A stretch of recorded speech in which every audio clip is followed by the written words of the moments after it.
I would like to know first of all, what's the purpose of Nihue Rao? Why did you create this? Nihue Rao's purpose is to provide traditional Amazonian plant medicine treatment to those people who need it and who could benefit from it. That's the purpose of our center, is for healing. It's a healing center, number one. Number two, it's also a place for training. People come here to learn shamanism under Ricardo. And then we have a couple other smaller projects. First is medical education for people training in Chinese medicine or yoga or Western medicine, allopathic medicine. They come here and have an experience here to try to broaden their understanding of medicine, diversity of medicine. And then the last project we have going right now is the Art Maloka. So it's also a place for visionary artists to come and teach and for people to share and express their visions. I think there is a little confusion, among people that doesn't know ayahuasca very well. Yeah. What it is, right? And I would like you to point out that what you said at first, it's for healing. Yeah. Yeah. Ayahuasca is a traditional medicine. That is its origins. It's a traditional medicine used throughout the Amazon, from Peru all the way to Brazil, for many, many years.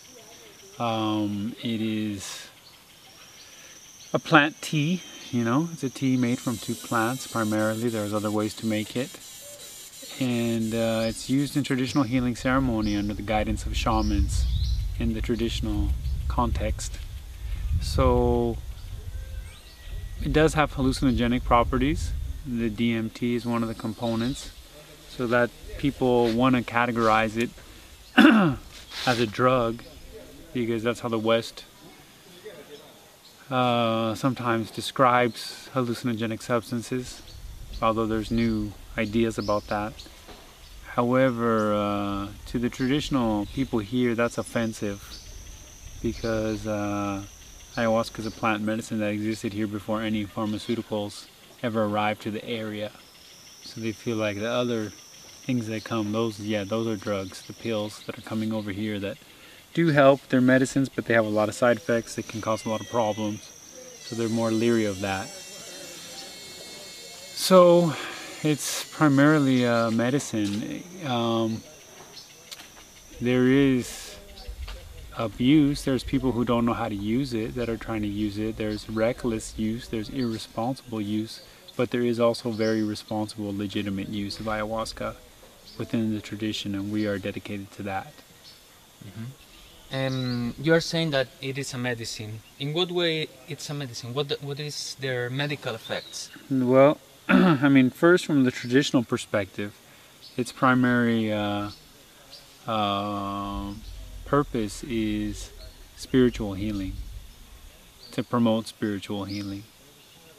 And so the West doesn't really have that many models, allopathic medicine, to describe that.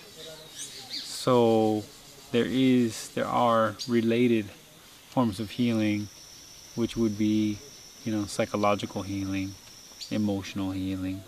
And then there's a lot of physical healing that is promoted once you heal spiritually, once you heal psychologically, once you heal emotionally. A lot of physical problems can be improved.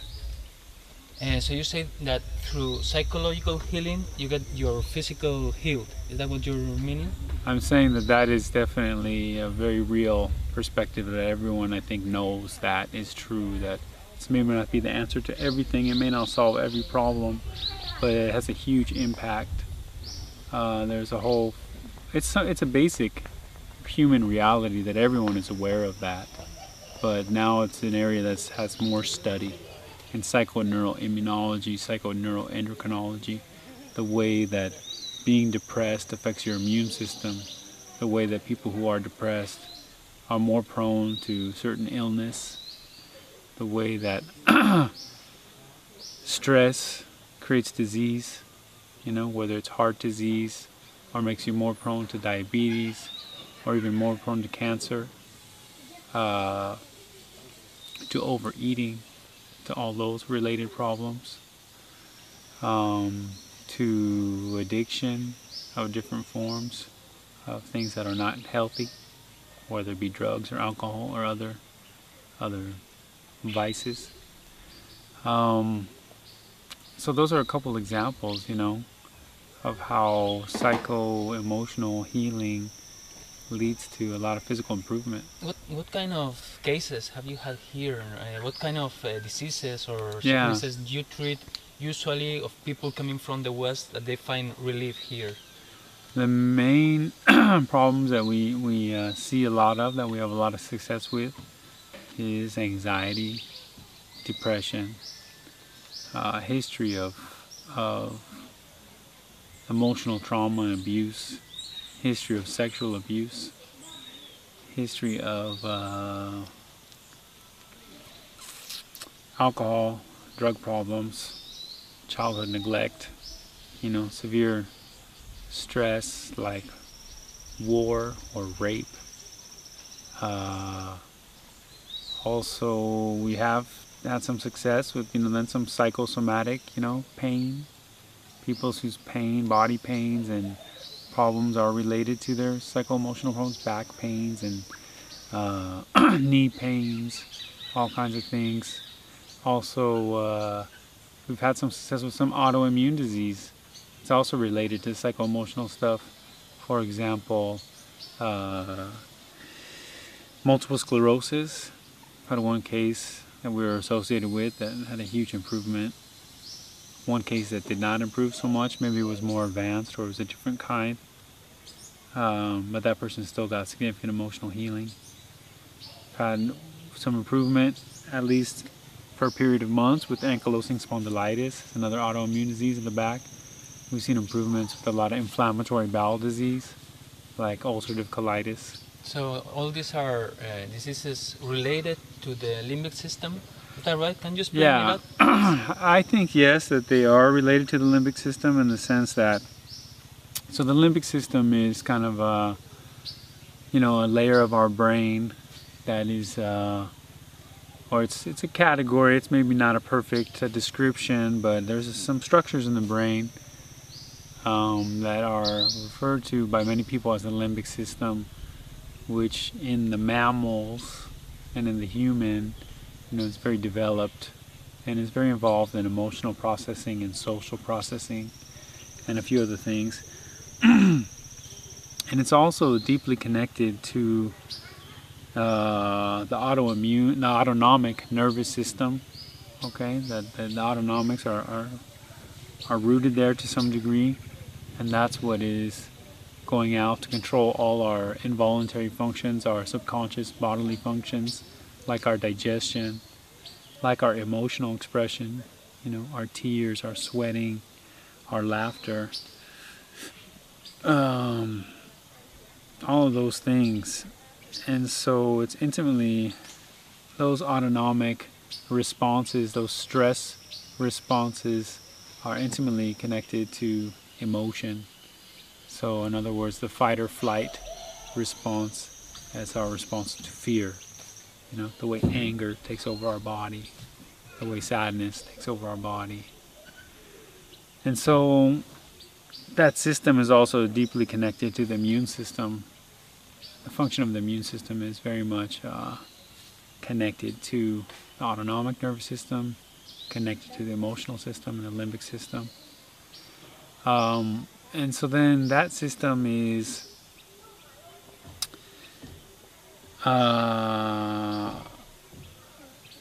in part shaped and developed to some degree during a window in childhood. And so that's one time frame where the limbic system, the development of the limbic system is very much dependent upon, it's an open loop system. It's dependent on relationships with other people. It's not an instinct. It's not designed. It's designed to start working and then respond to the environment. And so it's developed by our relationships. And some of the primary relationships that help shape the limbic system is our relationship with our parents or our mother or our early caregivers when we're children. And so difficulties and neglect and lack of love during that period of time can leave people with some deficiencies, you know, some difficulty. So then they go on to have difficulty in their relationships, difficulty in dealing with their emotions, difficulty in coping with stress, and they might turn to a lot of other things, problem relationships, you know, get into mood disorder, anxiety, depression. They might turn to alcohol or drugs, or they may just stew in those problems, and it'll lead to dysfunctions down the system, down the autonomics, into the digestion, into the immune cells. And so then you see all that connected. Could also happen later in life, you know, severe emotional trauma later in life can also lead to some pretty, some strong problems that are related, like post-traumatic stress disorder from war, I think is another example of what I would think of as a limbic dysfunction because of deep emotional trauma. This is also connected or related to two other concepts we talked about last days, epigenetics, right? Yeah, so And then the epigenetic, allostatic. So then, you know, we've been talking about epigenetics, so I've been saying that the epigenetics, so somebody came here and they went through a healing, and in that healing process, they felt that they had their limbic system was healed, and from reading a book called General Theory of Love. So then I was very interested in that and started learning more about the limbic system. It did seem to be very much along the lines of what we're doing.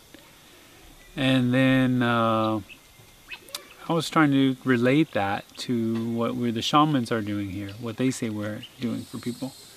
And the shamans are primarily talking about cleaning accumulated energies that get lodged in the spirit, lodged in the energy body, you know, as a manner of speaking in a traditional perspective, and that those energies need to be cleaned out for the healthy function of the system to continue. And I was looking for a model in the Western system that talked about accumulated energy stress that would lead to problems.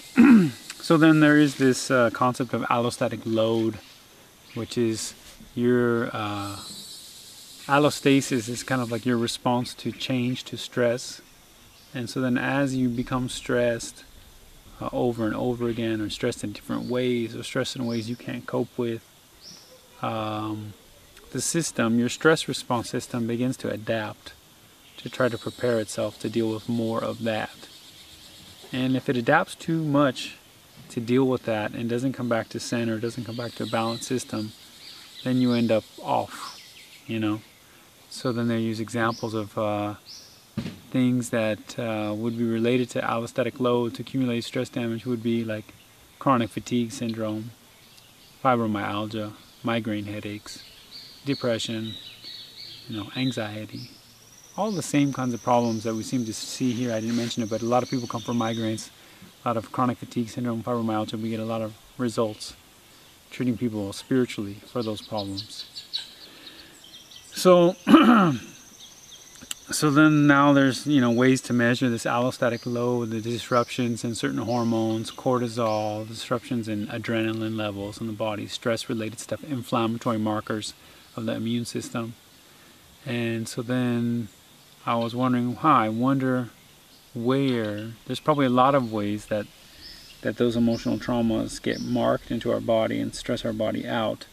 But I was curious about some model, or at least one area that would help describe something, like I'd say, that would help tell the story of kind of the metaphor, the story of our life, that would talk about what have we lived, how was our childhood, what have we been eating, what kind of environments have we been living in, what kind of social relationships have we had, what kind of psychosocial stress do we maintain inside our bodies.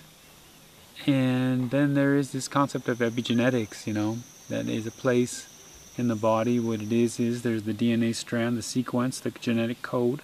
But that genetic code is coded. Okay, this is one of the areas of epigenetics, is it's coded by these proteins that package it so tightly.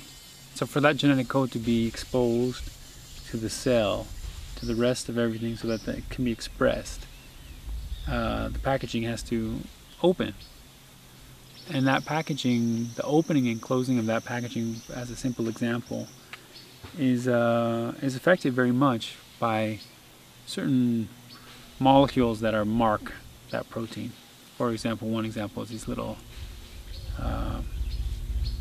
carbon moieties, little molecules that get tagged onto that, and then that'll then affect how well that works. And there's other areas that will be affected similarly. Lifestyle, the nutrition, the psychosocial stress, the childhood treatment,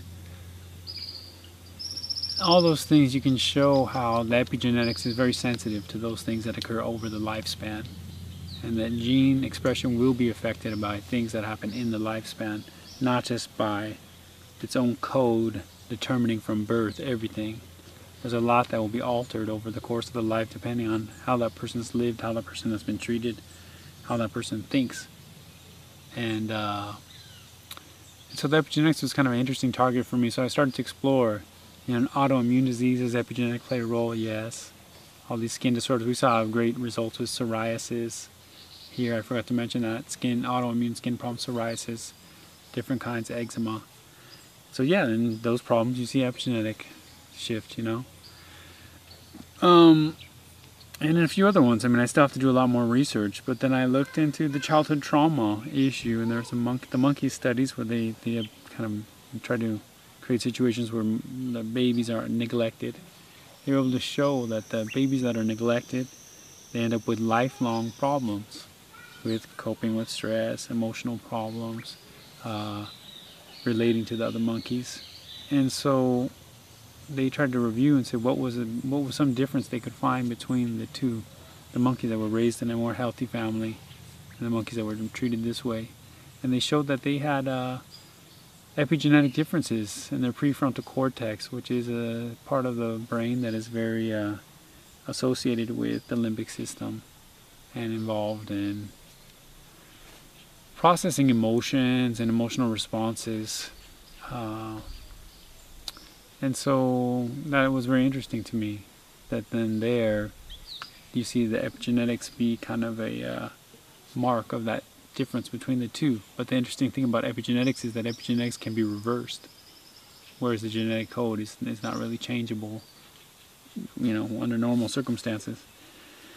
And so then that's that's the big issue, is how can we get results in some people very quickly who've been through therapy for years or other forms of treatment for years, or they live healthy and they do this and they do that, but they still can't overcome some really in-depth psychological problems that they have that they're often not aware of, to kind of break out and head into healing. And so then I was beginning to look at that possible theory that maybe it's an epigenetic shift that happens through a mystical experience with the plants, through extended diet and cleanse, and through spiritual treatment and healing from the shamans, that could potentially lead to more rapid change in that limbic system and associated structures that would allow the person to come out of a depression, for example, and come off of a need for medication. Well, ayahuasca is just one part. The beverage, the brew is just one part. Another part very important is the master, el maestro. Can you tell me what is the role of the master in all this healing process? Yeah, so the role of the master, we worked here with Ricardo Amaringo, Shipibo, master healer. The role of the master is to guide the healing process.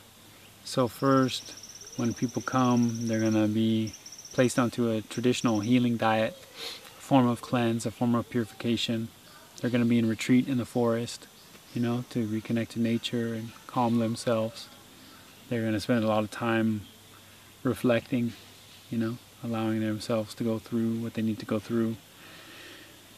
So they initially meet with the master to try to describe what is their intention, why are they here, how can we help them, and then the treatment begins to be guided by the master. And so he is assigning them plant medicines in addition to the ayahuasca that are going to help them through their process.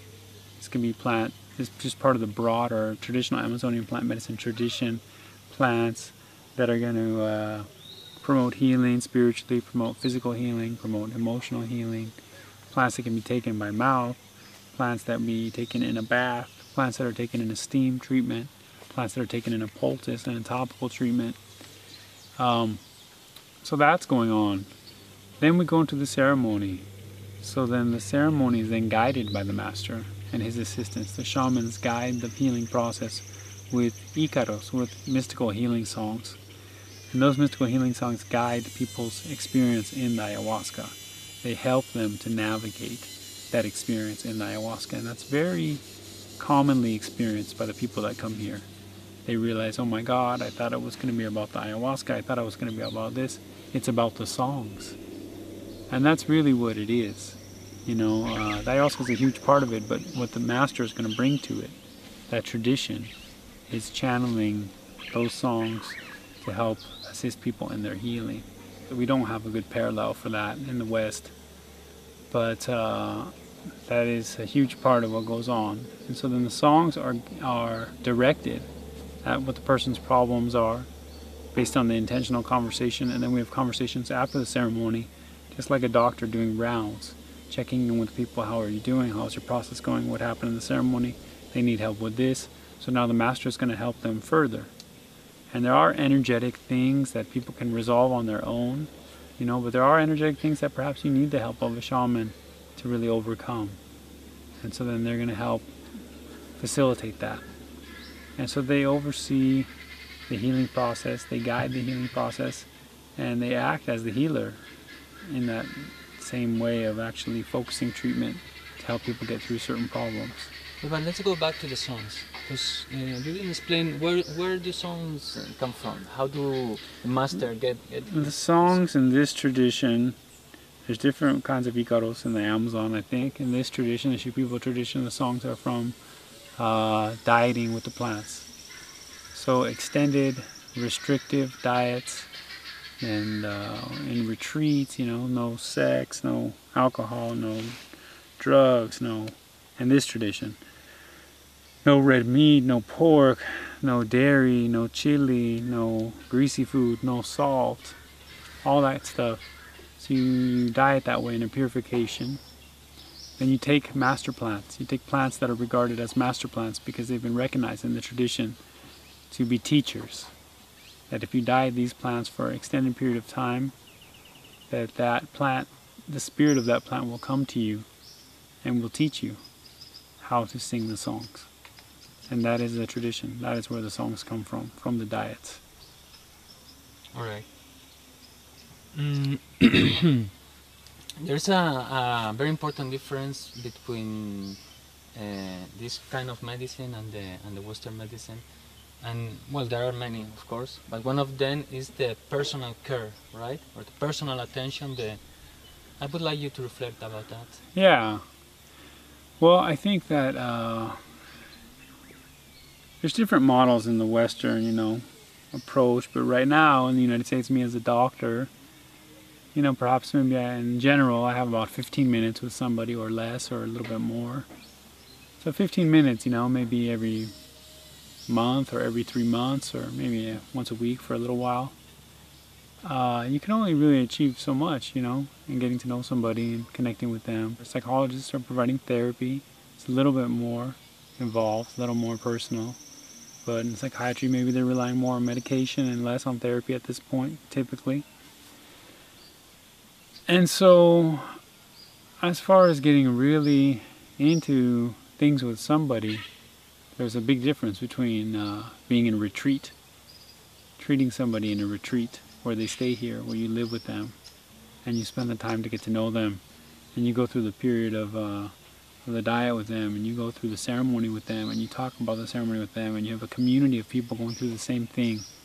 And so you can get a lot further with people. I see that. Do you think that love is important in healing? I think love is crucial in healing. Yeah. Do you think there is a lack of love in Western medicine? Yes.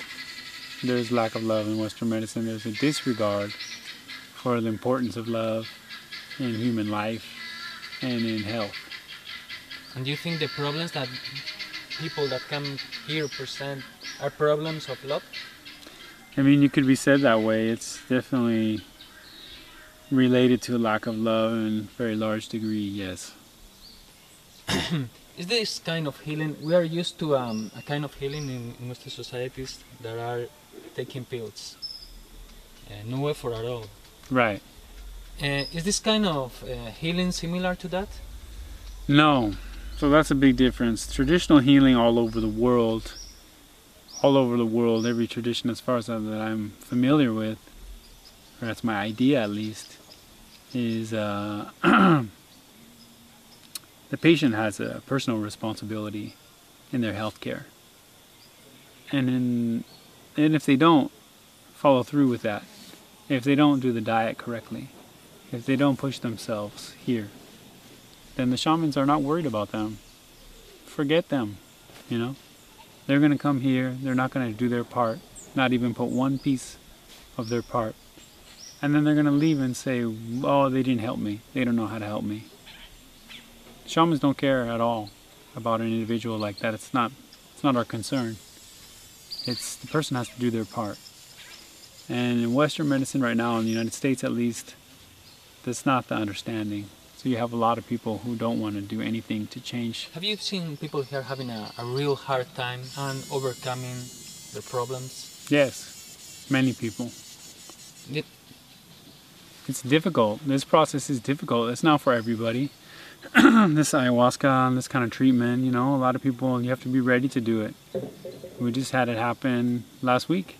Those two guys you talked to, you know, first guy, Sam, suffering most of the ceremonies for 1 week, a lot of vomiting, having a hard time. And then finally, you know, the last day, things opened up for him and he was able to learn and gain a lot of insight and really open up. I've seen people take 1 month here like that and then have it get better. I've seen people take 2 months here like that. Really tough ceremonies for 2 months. I've seen people 1 month throwing up all night, every night for 1 month, and then they, at the end of it, this woman who came out, she said for the first time in her life, she felt happy. She had never been happy before in her whole life. She was a French girl, French woman, whose mother died, and her dad, a very strange man, took her on as his girlfriend, you know. When she was 13 or 14, would take her to the theater with him and, you know, take her around and then, you know, rape her. And, you know, where does a person like that go? Who are they going to talk to? Who's going to understand? Who's going to relate? You know, so she's all alone. She doesn't share with anyone. She's in a bad relationship right now. She was in a bad relationship. She doesn't know anything else. So she was here, she was very dedicated, she was totally committed, very humble, just wanting to get better. And she had a hard time, you know, every night. And at the end, she was crying. She said, you know, I've never been happy in my entire life. Now I know what it feels like. So we have a lot of cases like that. On the other hand, you have people coming here looking for their own thing. For example, visions, spectacular visions. That is something that, you know, many people come here, you know, just to look. Yeah, a lot of people come to Iquitos to look for that. We don't get a lot of people at Nihue Rao looking for that. We don't get a lot of that. Most of the people who come here is from word of mouth, because we don't have a big marketing campaign right now. So most of the people that come here are because they know somebody that has been here. And so they come for treatment, you know. It's rare, the person that comes that way, looking for a drug experience, you know. We're not very interested in that, and we don't get a lot of that. How do you see this maybe confusing process of tourists and people coming to Iquitos for one experience, sometimes inside a tourist package, right? How do you see this process? I think it's, you know, I don't really judge it myself, you know. I'm not really concerned. I think that people getting to know ayahuasca that way, they may not get a real, you know, serious experience. some people do. Some people do ayahuasca that way, and they do have something happen, and then it turns them on, and they want to learn more, and they want to see more. So it's an exposure for people. Some people don't know what it is. They want to see a little bit. So I don't think it's the most responsible use. It just all depends on how good the shamans are, how serious they are, how serious the people are about healing. And if they're not, then yeah, it's not going to be a real ayahuasca for me, what I would consider that to be. But here in Peru and South America, we leave people to make that decision for themselves, They need to learn about it. They need to know better. That's another thing here, as far as the personal responsibility of the patient. So in the West, there's this idea that, if somebody comes down here and they have a bad experience with ayahuasca, that they should be able to sue someone or go after somebody. But I think the local attitude is like, wow, you're coming from another country, you come here, you don't know anything about the culture, you don't speak the language, and then you go sit down with a total stranger to drink something that's so powerful, that you could lose your mind at least for a little while. It's like, what are you doing? Here, that matters. Over there, it's like, oh, everyone's crying, oh, I can't believe he did this to me. It's like, you should know better, People should know better, and that is the attitude here. The responsibilities on the individual in their health and in their treatment. And so I think it's here they let it happen because it's up to the person, and they expect that around something like this, that is serious, that is a delicate matter, people shouldn't be foolish,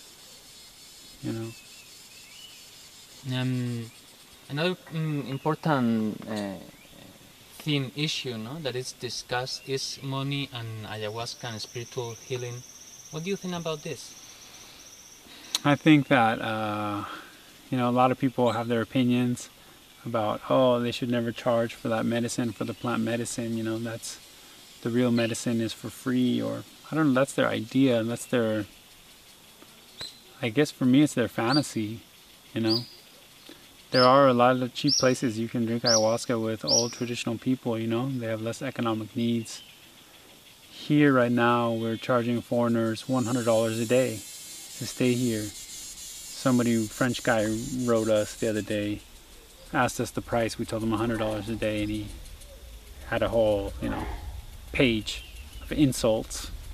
Oh my God, that you make me vomit, how could you do that, how could you do this with the medicine, and blah, blah, blah, blah, blah. I don't know what he does, that guy. I don't know how he makes his money. And I don't judge him for that. Here, we provide a place to stay. We provide your food. We have the clean bathrooms and the toilets and the showers and the jungle so people can be more comfortable. We have a staff of 18 people, providing jobs for the whole village and the area. And we're trying to make back our investment, wasn't cheap to build this place with all these buildings and everything, get that money back and then have a little money for us. We have got Americans working here, Canadians that need to travel back home. Ricardo's trying to build something up for himself. And so for me, I don't have any problem. I'm a doctor in the United States, I charge money for being a doctor. And yet this is healthcare and people don't respect it, period. If it's healthcare and people pay for healthcare, why aren't people doing this to the surgeons? Why aren't people saying that about the psychiatrist or the family medicine doctor? Because everybody understands, it's in their own culture. They think that, indigenous people should be poor.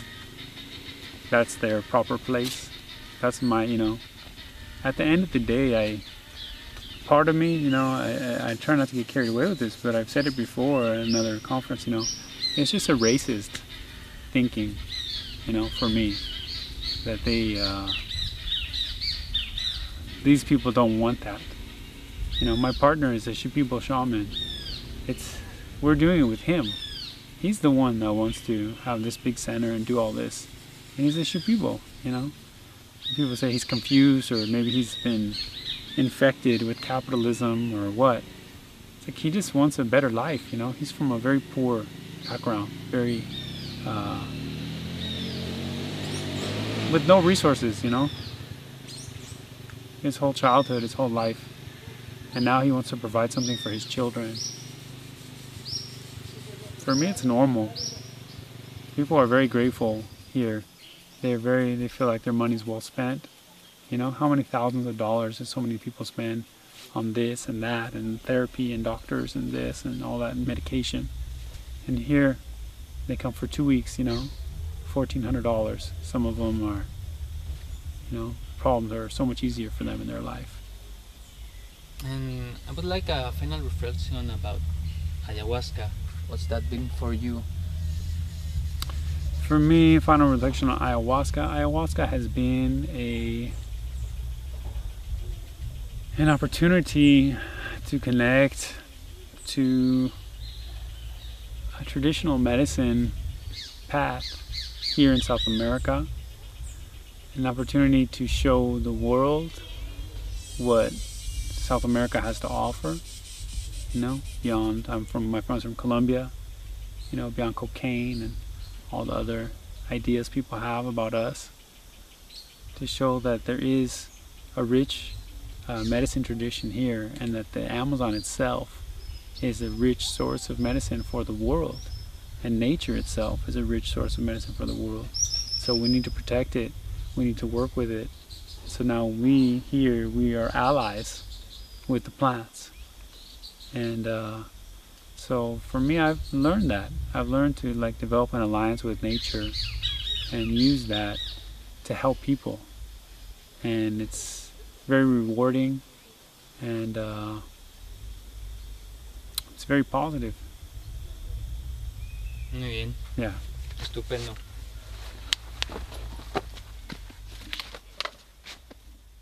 Enough? Yeah, enough.